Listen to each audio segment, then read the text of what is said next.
Sa gitna ng mga challenges or difficulties, sufferings, temptations, or even persecutions na kinakaharap ng maraming mga Kristiyano sa pagsunod kay Kristo.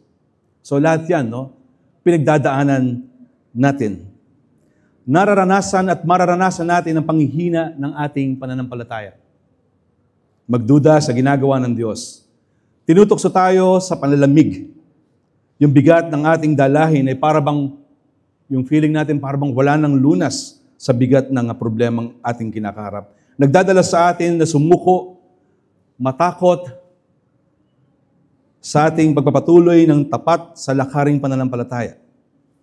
Nahadlangan tayo na magpatuloy or mag-endure, mag-persevere sa buhay natin dahil po sa mga problema at paghihirap na maaaring kinakaharap ng bawat isa sa atin. Bunga na rin ang kasalanan nang pumasok ito sa mundo o sa lahat ng tao. O maaaring iniisip ng ilan sa atin, wala naman akong problema. Wala naman akong masyadong mabigat na dinadala. Chill naman ang buhay. Maayos at saktuhan lang. Well, salamat sa Diyos kung ganon. Pero alam natin, hindi laging smooth sailing. Sooner or later, haharap tayo sa mga hamon na pagsubok along the way ng ating buhay pananampalataya. At alam natin, hindi madali at bahagi at kasama ito sa buhay Kristiyano natin ay ang maranasan ng mga hamon, paghihirap, pagsubok, alang-alang sa pagsunod sa ating Panginoong Hesukristo at pagbibigay kaluguran sa Kanya. Ang mahalagang tanong sa puntong yan, paano tayo tumutugon sa realidad na yan? Paano tayo tumutugon sa ganap na yan sa buhay natin habang tayo sumusunod kay Kristo? Higit pa, tayo na mga tinawag ng Diyos sa Kanyang gawain sa misyon, sa ministeryong binigay at pinagkatiwala ng Diyos sa atin ay na sa kabila ng mga kabigatan at kahingian na gawin at tuparin ang mga ito, ay matutunan nating makita at iasa sa kapangyarihan, karunungan at biyaya ng Diyos na pinanggagalingan ng lahat ng tulong at lakas na kailangan natin para magpatuloy.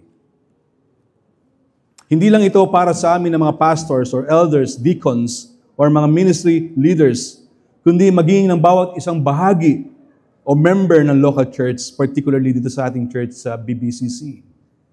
Ganun na rin sa GCGC. Na akin na rin pinagpapatiuna sa ilan ng mga kasama natin at candidates for membership. Mamaya sa membership class, sisimulan itong kanilang first session. Na una, we are thankful sa Panginoon sa kanilang tugon na mag-undergo sa prosesong ito.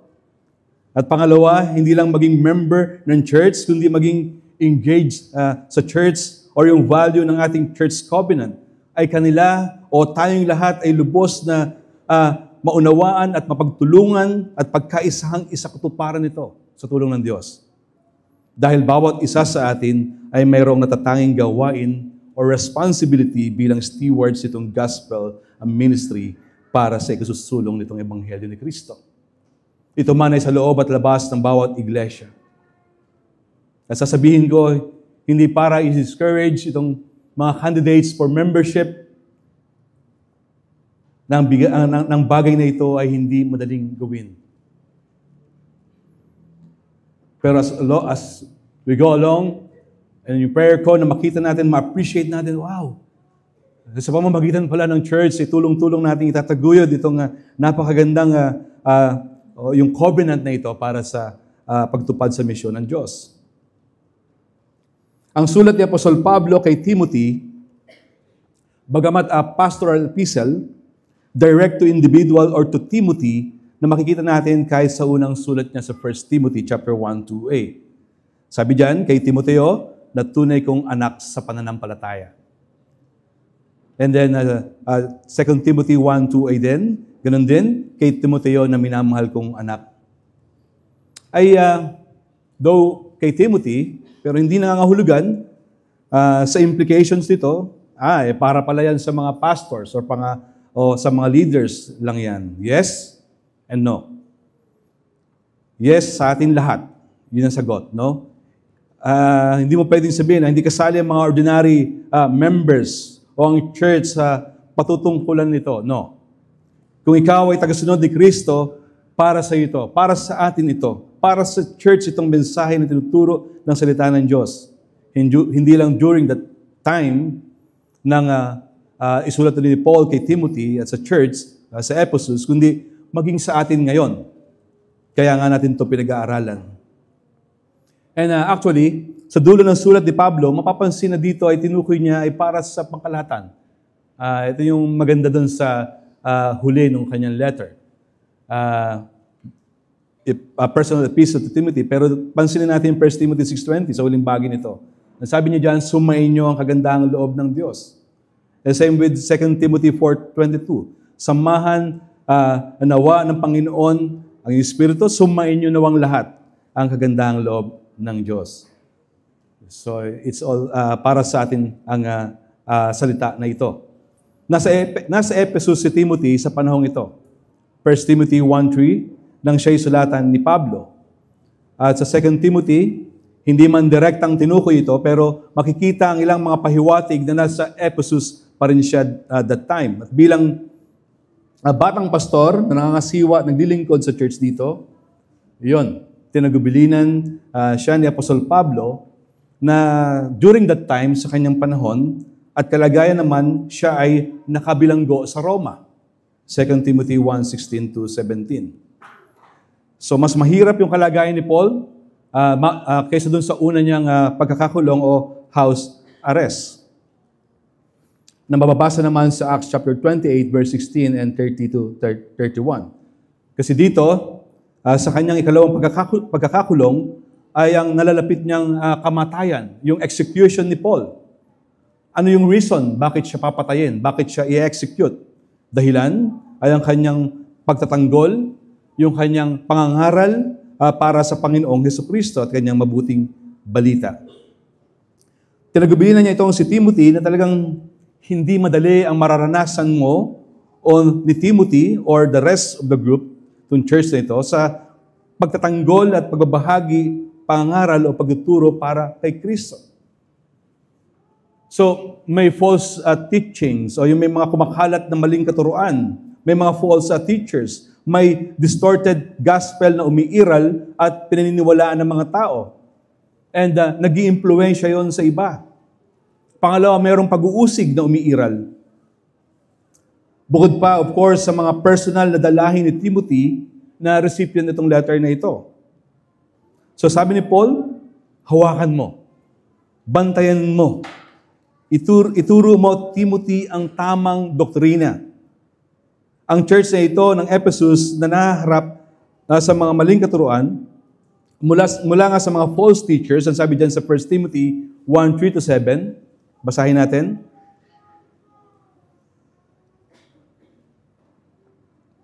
First Timothy 1:3-7, gaya ng pinakikiusap ko sa iyo, bago ako pumunta sa Macedonia, nais kong manatili ka sa Epeso, upang utusan mo ang ilang tao dyan na huwag magturo ng maling aral at huwag nilang pag-aksayahan ng panahon ng mga alamat at mahahabang talaan ng mga angkan.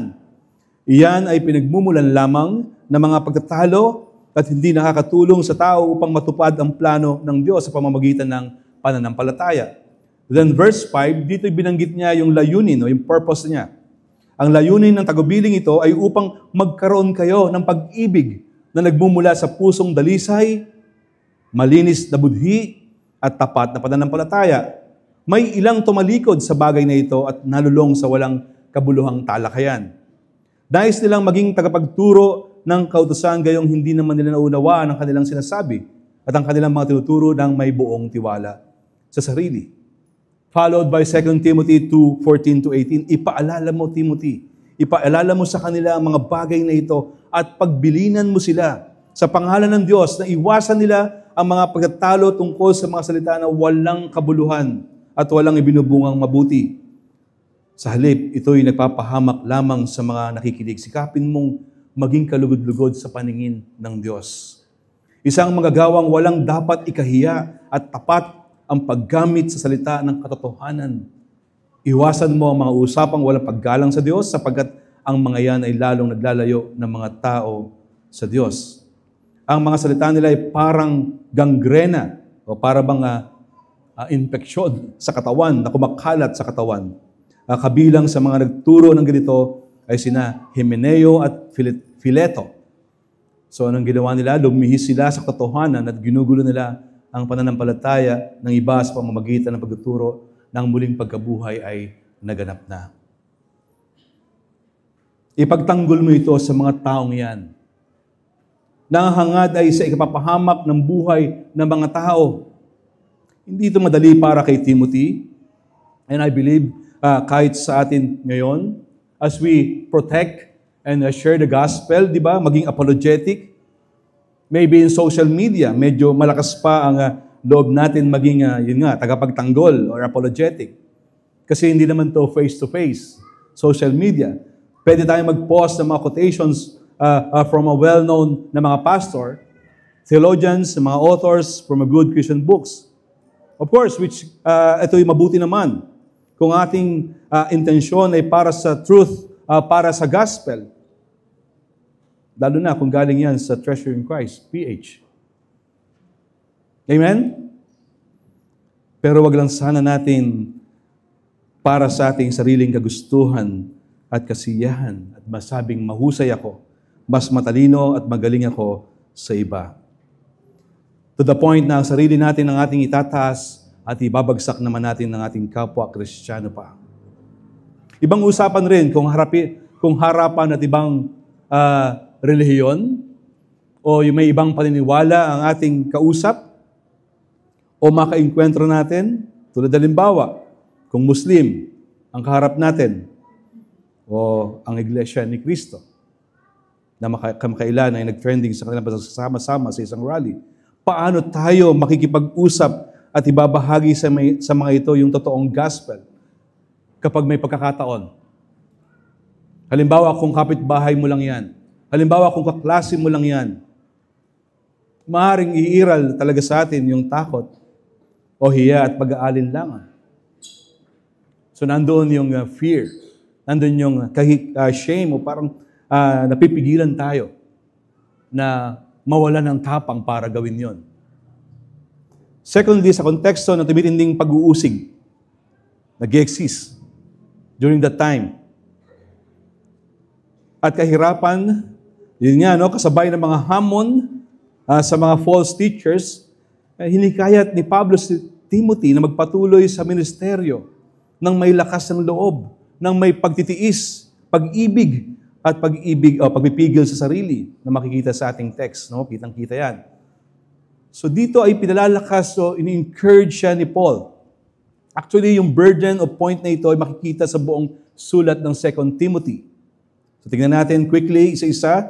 Chapter 1, verse 16, yung katayuan o sitwasyon ni Paul sa kanyang pagkakabilanggo dahil sa pagtatanggol sa ating Panginoong Yesus, o 2 Timothy 1:16, yung sense that Timothy, ako mismo ay nakakulong para kay Kristo. Kung may dapat kang gayahin, ako yon, tulad ng pagtulad ko kay Kristo. Chapter 2, verse 3, yung pakikibahagi sa hirap, tulad sa isang mabuting kawal ni Kristo. Chapter 2, verse 9, yung pagdurusa at pagkabilanggo. So, inulat ito ni Paul. Then 2 Timothy 10:12, may kinalaman sa pagtitiis. Chapter 2, verse 24, ang sabi dito ni Paul, ang lingkod ng Diyos ay hindi dapat makipag-away. Sa halip ay dapat siyang maging mabuti sa pakikitungo sa lahat, mahusay magturo at matyaga. Chapter 3, verse 1, dapat mong malaman na sa mga huling araw ay magkakaroon ng mga kahirapan. Chapter 3, verse 12, gayon din naman ang lahat ng nagnanais mamuhay na matuwid bilang tagasunod ni Kristo Jesus ay daranas ng mga pag-uusig. Chapter 4, verse 5, ngunit ikaw, sa kabila ng mga haharapin natin, just take it personal, itong letter na ito. Maging mahinahon ka sa lahat ng oras. Magtiis ka sa panahon ng kahirapan. Gampanan mo ang tungkulin ng isang mangaral ng magandang balita at tuparin mo ng lubos ang iyong paglilingkod. And lastly, chapter 4, verse 7, Pinagbuti ko ang aking pakikipaglaban, natapos ko ng dapat kong takbuhin, at nanatili akong tapat sa pananampalataya. Or chapter 4, verse 16, ito yung huli. Sa unang pagharap ko sa hukuman ay walang sumama sa akin. Pinabayaan nila akong mag-isa. Patawarin nawa sila ng Diyos. And it's possible. Nasapitin natin na tayo'y talikuran ng ating mga kaibigan at kamag-anak kapag tayo'y sumunod kay Kristo at i-proclaim yung kanyang good news na ito. Sa kaisipang yan, Timothy, verses 6 to 7 of our text, dahil dito ipinapaalala ko sa iyo na pag-alabin mong muli ang kaloob na ibinigay sa iyo ng Diyos nang ipatong ko sa iyo ang aking mga kamay, sapagkat ang Espiritong ibinigay sa atin ng Diyos ay hindi Espiritu ng kahinaan ng loob, kundi Espiritu ng kapangyarihan, pag-ibig, at pagpipigil sa sarili. Sa English, for this reason I remind you to fan into flame the gift of God. Sa tonong ito ni Pablo, una, mararamdaman kung gaano niya kakilala at malapit sa puso niya si Timoteo. In-express niya yan bago pa itong text natin. Chapter 1, verses 3 to 5. Yung concern ni Paul na hindi para sa sarili na niya, kundi kay Timothy and the success of the gospel ministry. Yung prayer niya sa kanya, yung kanyang kasabikan na makita at makasama siya, at pagkakakilala niya sa pananampalataya nito na tapat at totoo. Kaya naman yung kumpiyansa ni Paul na sabihan siya, pag-alabin mong muli ang kaloob na binigay sa iyo ng Diyos. Na hindi ibig sabihin, nag-backslide si Timothy or lack of spiritual fire sa part niya, kundi Paul was encouraging his associate o itong disciple niya sa pananampalataya to keep the fire burning brightly. So ito yung first point na gusto kong i-share, no? Yung panatilihing buhay at maalab ang kaloob ng Diyos sa iyong puso, Timoteo. Sa iyong puso, kapatid kay Kristo, bilang tagasunod niya. At the same sa atin na mga tagasunod ng Panginoong Yesus. Sa punto rin ito, pinapaalala ni Paul noong panahon ng tawagin siya ng Diyos sa paglilingkod sa ministeryo. O sa church, at ipatong sa kanya ang kamay ni Paul. O sabi rito sa text, ganun din ng mga pinuno ng iglesia. Sa 1 Timothy chapter 4, verse 14 to 16, huwag mong pabayaan ang kaloob na ibinigay sa iyo ng magsalita ang mga propeta at ipatong sa iyo ng mga matatandang pinuno ng iglesia ang kanilang kamay. Isagawa mo ang mga ito at pag-ukulan mo ng panahon upang makita ng lahat ang iyong paglago. Pakaingatan mo ang iyong sarili at ang iyong pagtuturo. Patuloy mong gawin ang mga ito sapagkat sa paggawa mo nito ay maliligtas ka, pati na ang mga nakikinig sa iyo. Sa pamamagitan ni Pablo, pinagkaloob ng Diyos kay Timothy ang spiritual na kaloob. Of course, galing sa Diyos, na kailangan niya para sa kanyang ministeryo. And siyempre, sa panahon ng apostolic days, na common practice ang pagpatong ng kamay, Acts chapter 6, verse 6 and chapter 13, verse 3, ay hindi nangangahulugan na tayong mga believers naman ngayon has the same authority and privileges tulad ng ginawa ng mga apostles noon. Kumbaga ngayon, no, kapag nagpapatong tayo ng kamay sa mga tao, halimbawa, naalala ko lang, no, nung ako ay installed as an associate pastor dito sa church. So, dito sa BBCC way back 2018. So, nung ako ay installed from one of the NCE noong time na yon, no? 2018, parang malapit na ako mag-sabbatical leave. 2025. So, ba't ako napunta doon sa sabbatical leave? I mean, isang representative from our ABCOP NCE ay nag-pray sa akin or yun, parang pinag-pray ako. Or kahit kapag nag-pray tayo sa isang tao, na minsan we extend yung kamay natin sa pinag-pray natin. Walang magical or power ito, no? It is only a symbolic act and does not necessarily impart any special spiritual gifts or healing. And it's obvious, tanging ang banal na Espiritu ang nagbibigay sa atin ng kakayahan upang paglingkuran ang Diyos. At sa pamamagitan niya ay mapagtatagumpayan natin ang anumang takot at kahinaan. So galing sa Diyos. Kung anumang kaloob meron ka ngayon. Let's try to look pa din. No? Ang salitang takot dito, sa 2 Timothy 1:7, ay nangahulugang pagkamahiyain o kaduwagan. Okay? So ang banal na Espiritu ang nagbibigay sa atin ng kapangyarihan o kakayahan para magpatotoo at paglingkuran at paglilingkod. Okay? Aside from the fact na yung isang Kristiyano ay mayroong mga spiritual na kaloob, so binibigyan tayo nito ng lakas ng kalooban para isakatuparan at sagawa yung mga nais ng Diyos para sa atin. So instrumento tayo. Sabi sa Gawa 1:8, subalit tatanggap kayo ng kapangyarihan pagbabasa inyo ng Espiritu Santo. At kayo'y magiging mga saksi ko sa Jerusalem, sa buong Judea at Samaria, at hanggang sa dulo ng daigdig. Walang kabuluhan ang ating pagsisikap na maglingkod sa Diyos kung wala ang pangunguna at kapangyarihan ng banal na Espiritu. Maaring ang ating karunungan, yung ating talento, pagsasanay at karanasan, mahalaga ito, don't get me wrong, pero hindi ito maaring pumalit sa kapangyarihan ng Espiritu. In the first place, siya ang nag-empower sa atin. At nasa iyo ito kung ikaw ay may pakikipag-isa kay Kristo. Nung ikaw ay sumampalataya sa Kanyang ginawa. So, ang gandang reminder. So, be sensitive and discerning sa leading niya sa buhay natin.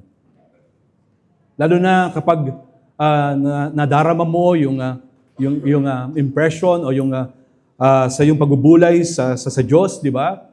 In terms of ministry, so gawin natin sa tulong ng, of course, ng mga elders or mga leaders para yung expression mo ng paglingkod ay mapag-usapan para malinang at magamit ang iyong kaloob na ito para sa kaayusan. So ang banal na Espiritu ay nagbibigay din sa atin ng kakayahan, umibig o ng pag-ibig mismo.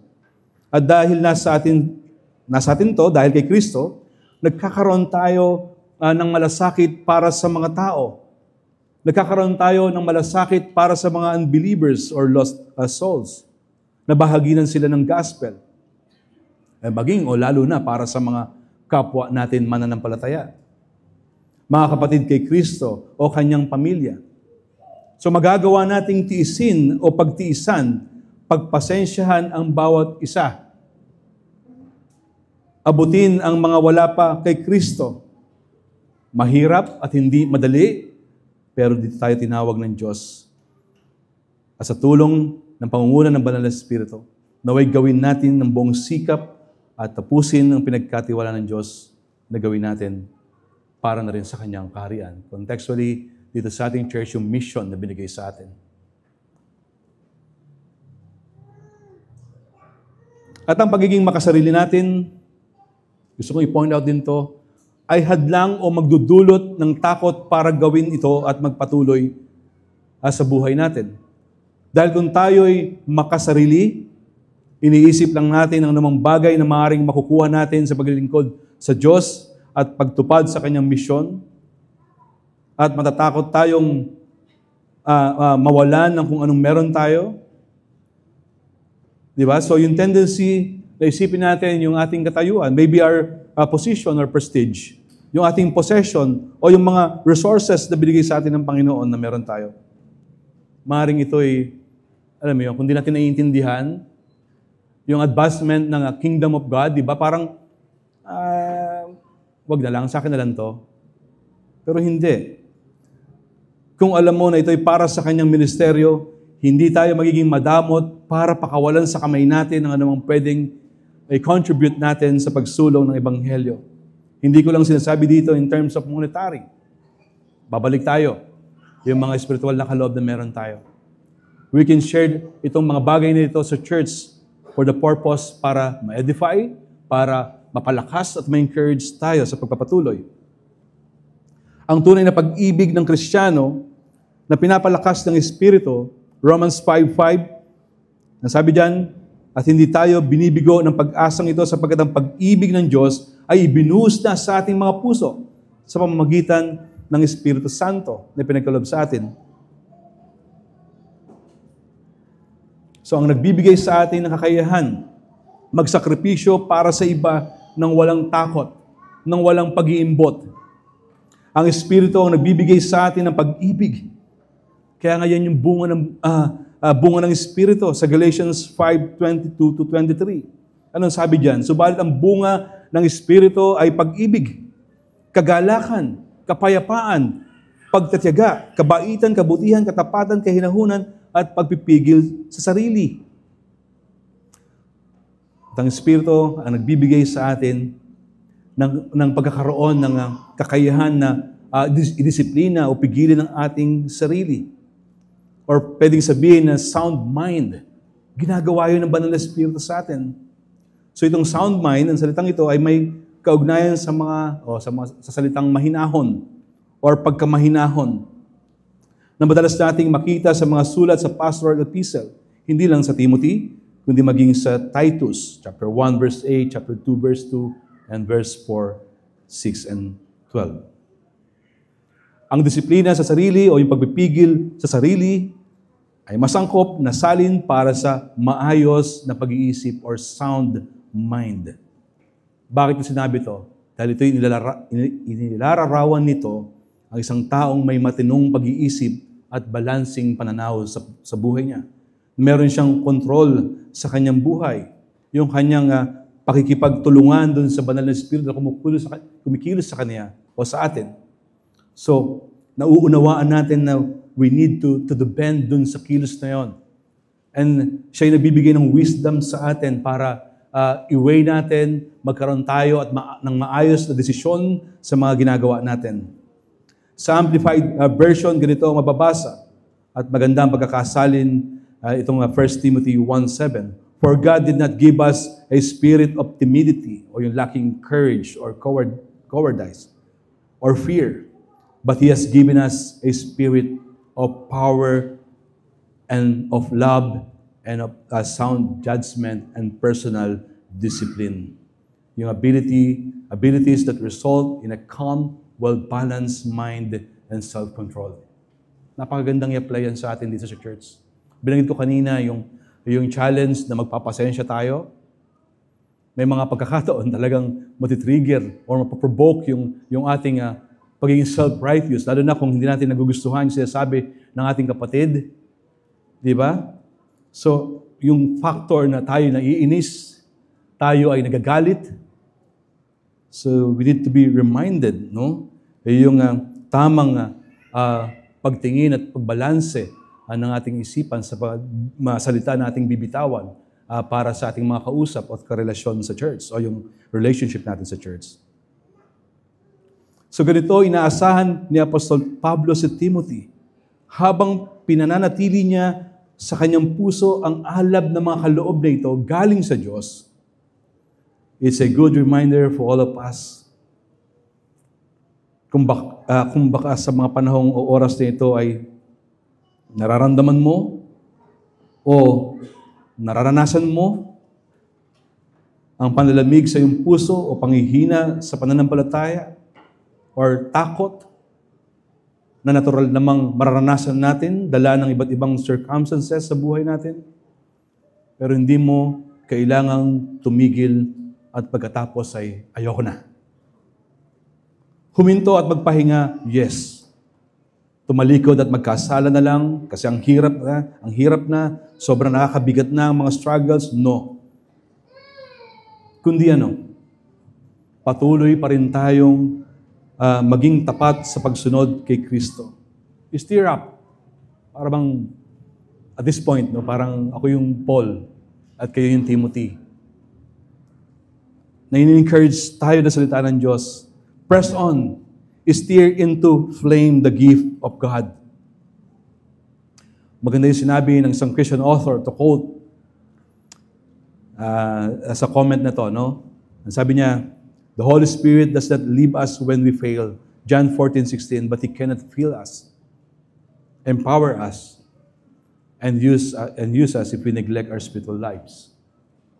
It is possible, bagamat sinasabi natin yung kapangyarihan ng Espiritu ang tumutulong sa atin para magtagumpay, magpatuloy, but it's also possible to grieve the Spirit.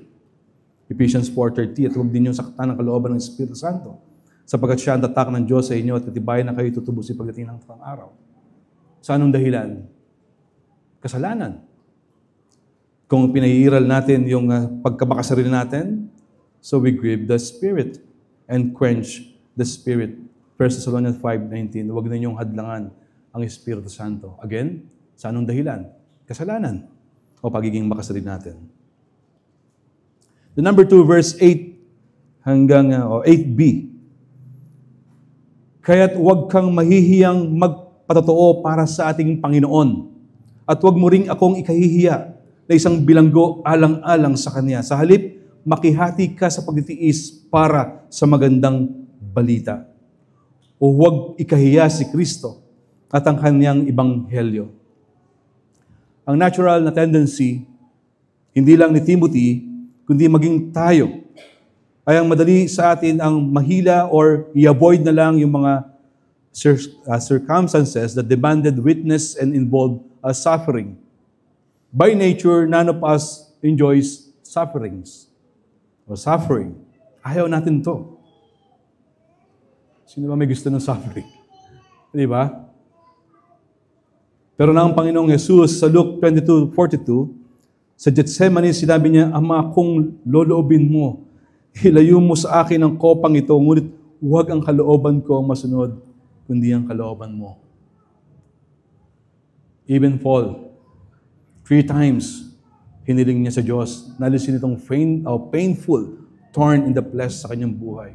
Pero ang sagot ng Diyos, ang sagot sa kanyang panalangin, nasabi sa 2 Corinthians 12:7-9, ngunit upang hindi ako magyabang sa dami ng kamanghamanghang mga bagay na nasaksihan ko, ako'y binigyan ng pahirap sa aking katawan na nagsisilbing sugo ni Satanas upang pahirapan ako.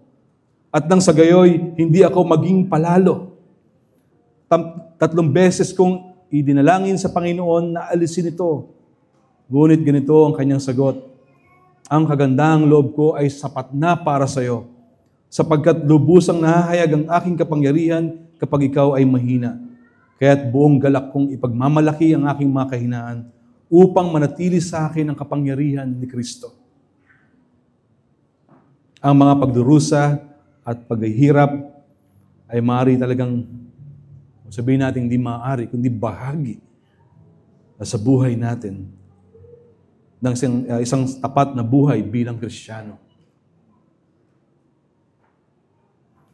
Bagamat may mga pagkakataon, tayo ay nadarapa, tayo ay nasisilat, nakakasala na rin, o nakakasala sa ating sariling kagagawan, na nagdadala sa atin sa pagdurusa at kahirapan, pero dahil na rin sa kagandahang loob ng Diyos, lagi siyang nagbubukas sa atin ng pintuan na makalapit at bumalik pa rin sa Kanya sa pamamagitan ng pag-amin ng totoo at paghingi ng tawad sa ating mga pagkukulang at nagagawang kasalanan.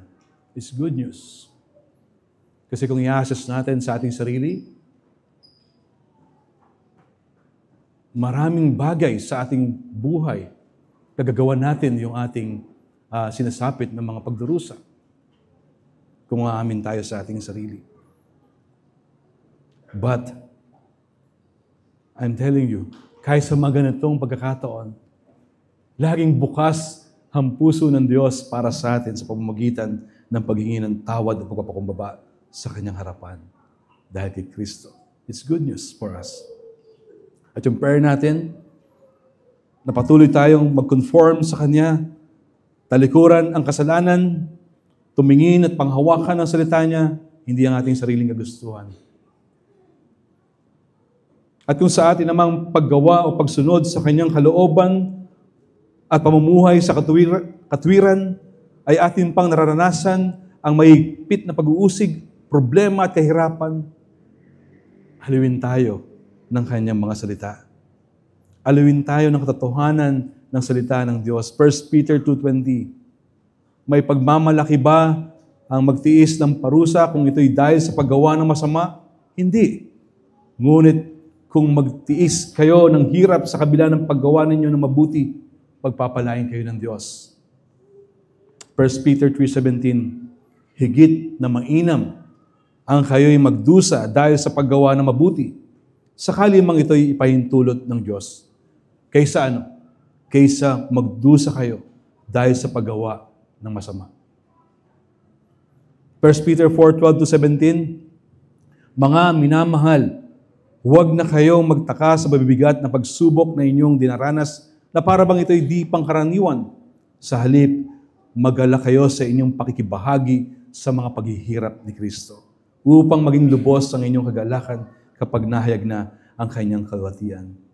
Pinagpala kayo kung kayo'y kinukutya. Pinagpala kayo, I may rephrase yung text. Pinagpala kayo kung tayo'y inuusig dahil pinahihirapan, binabastos, inaalimura, pinagsasabihan na masasakit dahil kay Kristo. Sapagkat sumasa inyo ang Espiritu ng kalwatian, ang Espiritu ng Diyos. Huwag nawang mangyaring magdusa ang sino man sa inyo dahil siya mamamatay tao, magnanakaw, salarin o pakialamero. Ngunit kung kayo'y magdusa dahil sa pagiging Kristiyano ninyo, huwag ninyong ikahiya ito. Sa halip, magpasalamat kayo sa Diyos sapagkat taglay ninyo ang pangalan ni Kristo.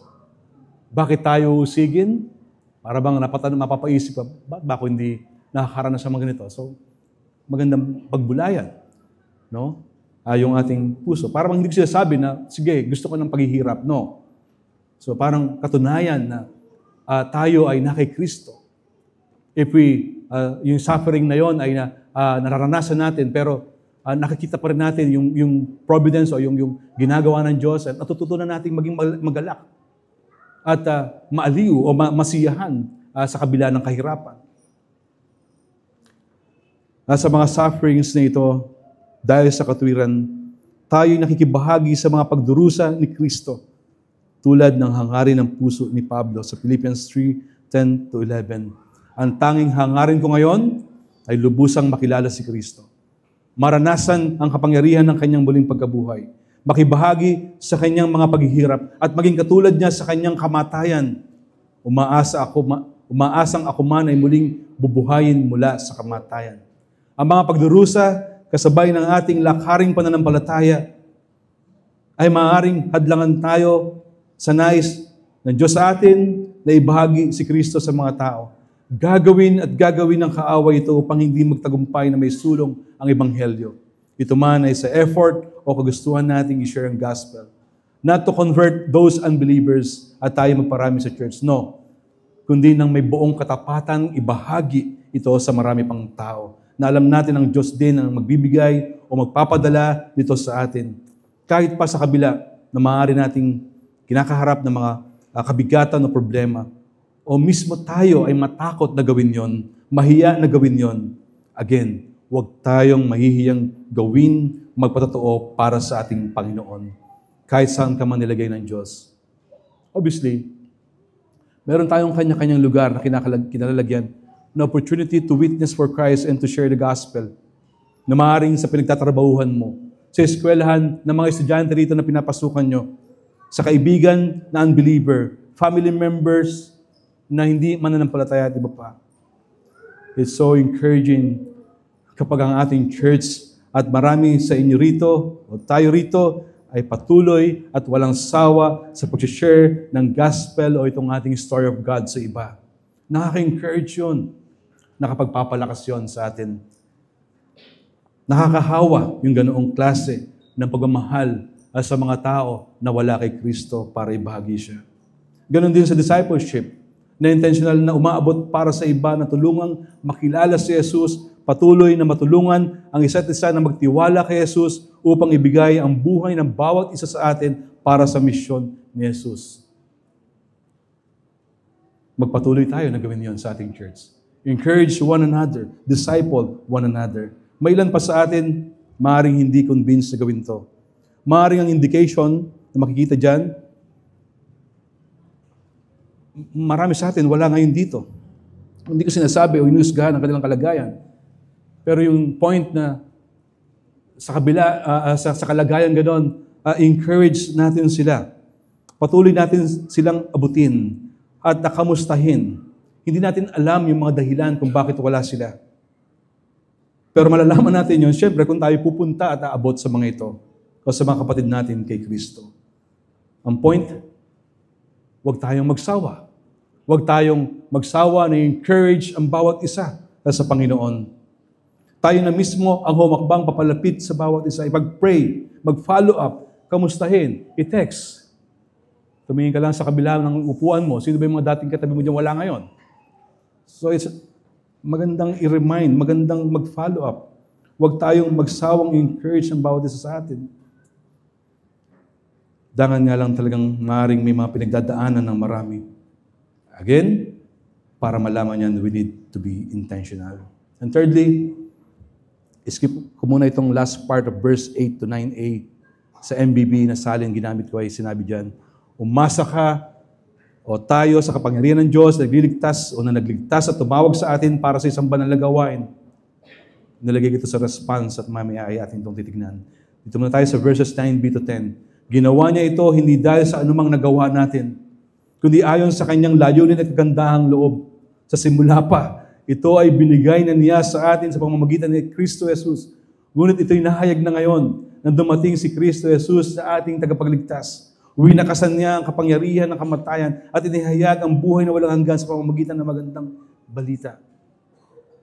And itong third na ito, ang biyaya at layunin ng Diyos ay ating makikitang ipinahayag sa Ebanghelyo ni Kristo. It drives us or motivates us to pursue yung gawain o ministeryo ng Ebanghelyo. Sa lahat ng ito, it's all about His amazing grace, manifested through the gospel.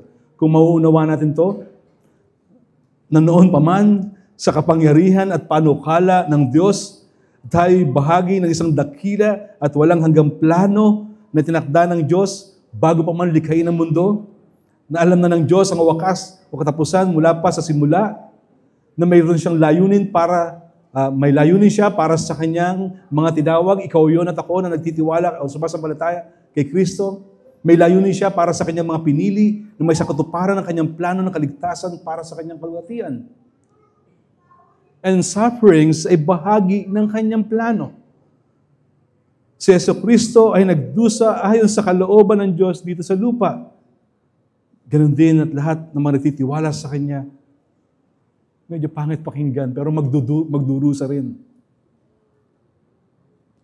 Ganon pa man, dahil ang banal na Espiritu ay biniyaya ng Diyos sa atin at ating tinanggap upang magpalakas sa atin, magbigay kaaliwan, tumulong at manguna sa buhay na ito, nabatbat ng pagdurusa habang tayo nabubuhay, kundi maging itong katotohanan ng kaligtasan nating tinanggap ay dahil lamang sa biyaya ng Diyos. Napakasapat na dahilan para magpatuloy. Kaligtasan nating tinanggap dahil sa biyaya ng Diyos ay magbibigay sa atin ng katiyakan na Kanyang lulubusin ang Kanyang pinasimulan sa atin hanggang sa katapusan.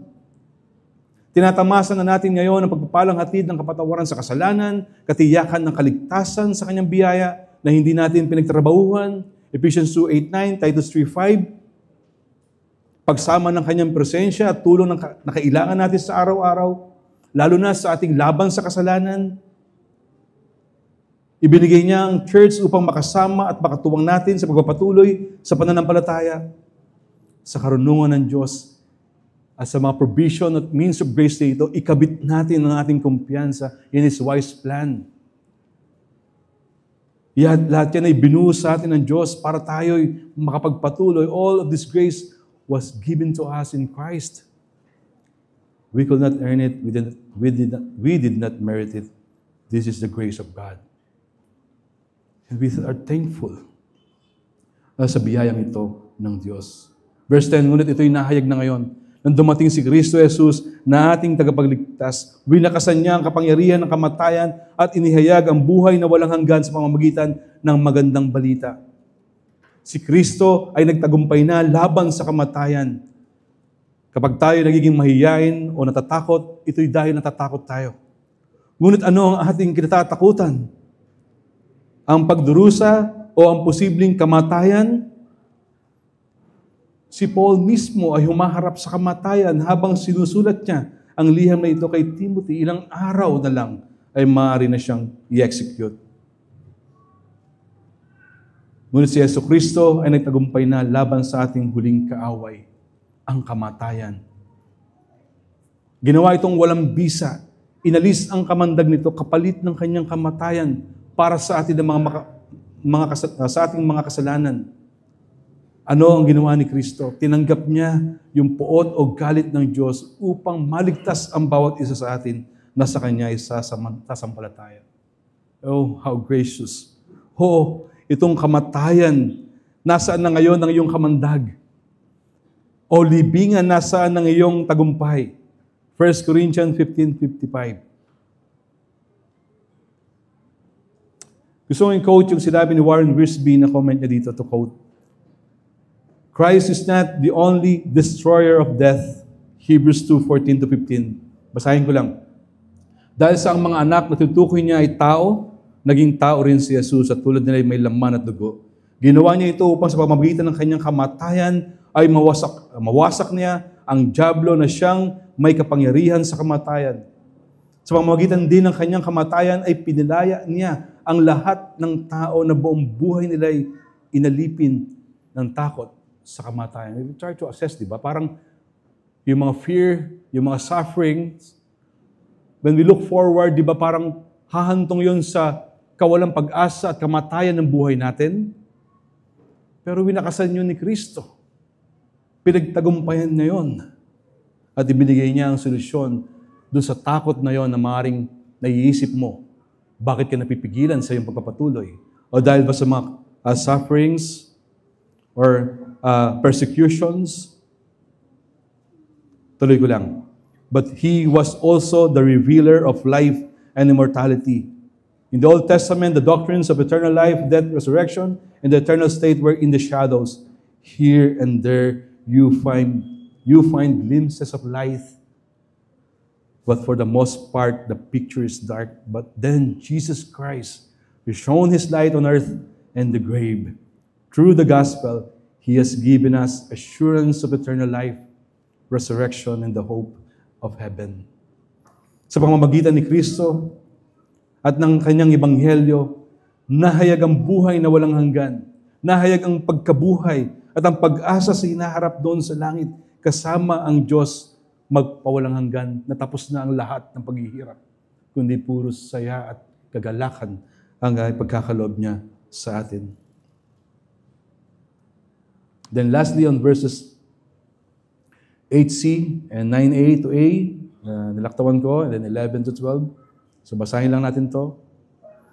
At dito ay tignan at bigyan emphasis natin paano tayo tutugon. Umasa ka sa kapangyarihan ng Diyos na nagligtas at tumawag sa atin para sa isang banal na gawain. And then yung 11-12, para sa magandang balitang ito, ako'y tinalagang mga ngaral, apostol at guro, at yan ang dahilan kaya ako nagdurusa ng ganito.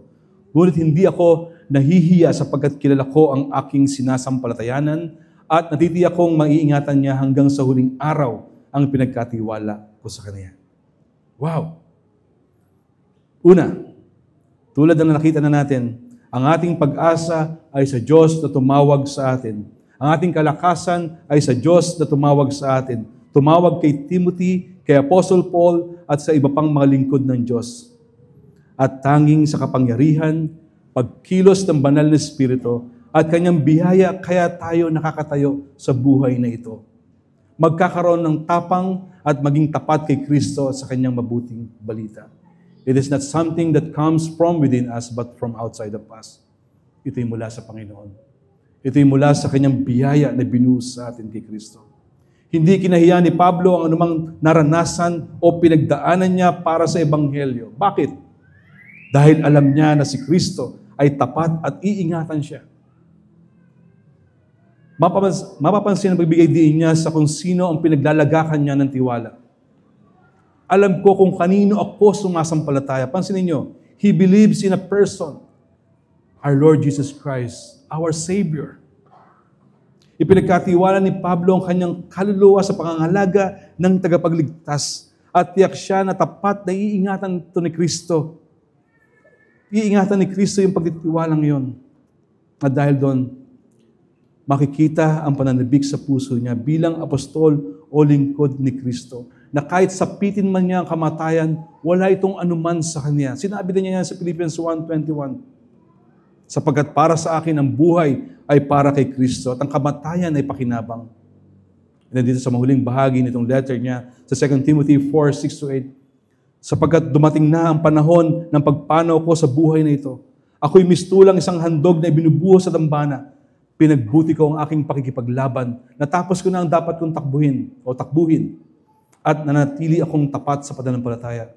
Kaya naghihintay sa akin ang koronang gantimpala para sa mga namuhay ayon sa kanyang kalooban o kalooban ng Diyos. Sa araw na yon, ang Panginoon na siyang makatarungang hukom, ang siyang magpuputong sa akin ng korona, hindi lamang sa akin, kundi sa bawat isa sa atin, kundi sa lahat ng nananabik sa kanyang pagbabalik. Tulad ng pananabik ni Pablo sa anumang gantimpala o koronang tatanggapin niya pagdating ng araw na tinakda ng Diyos, naway ganun din tayo na mga umaasa sa Diyos at sa kanyang biyaya. Na ating buong pusong ipagkatiwala sa Kanya. Itong buhay na galing sa Kanya, kaligtasan na galing sa Kanya, na sa kabila ng mga paghihirap, sa kabila ng mga pag-uusig, o kahit ng ating laban sa kasalanan, patuloy tayong tumingin kay Kristo. Siya ang matibay na angkla ng ating buhay. Hebrews 6:19, we have this as a sure and a steadfast anchor of the soul. I hope that enters into the inner place behind the curtain where Jesus has gone as a forerunner on our behalf, having become high priest forever after the order of Melchizedek. Praise be to God. Sa kanyang kagandahang loob, binigay niya si Kristo para sa atin na kailanman ay hindi natin karapat-dapat tanggapin. At ang biyayang ito rin, mula sa Diyos, ang magpapalakas at magpapanatili sa mga mananampalataya ni Kristo, tulad mo at ako, upang magkaroon ng tapang at katapatan sa pagpapahayag kay Kristo at pagtupad sa kanyang layunin sa Ebanghelyo. And so we are called to depend on God's grace for courage and faithfulness in boldly proclaiming Christ, living out His gospel purpose and persevering through life's challenges. Let's pray.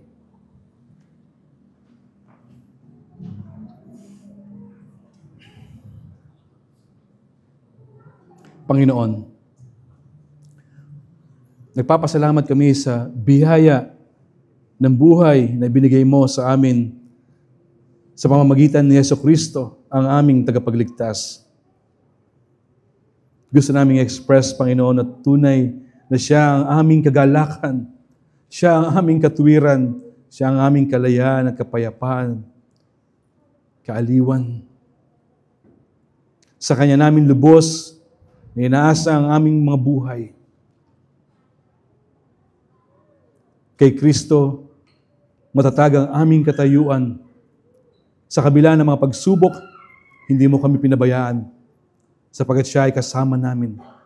Sa bawat paghihirap at mga hamon, ipinapakita niya ang kanyang kapangyarihan, ang kanyang matamis na salita na papanghahawakan, at siya ang aming nagiging tulong sa panahon na kailangan namin ng tulong. Sa Kanya rin kami may kalayaan at katiyakan ng buhay na walang hanggan dahil tinalo niya ang aming kasalanan o ang kasalanan ng kamandag nito. At kami pinatawad at patuloy na pinatatawad sa mga kasamaan at kasalanan. Anong laking habag nito sa amin ng mga makasalanan.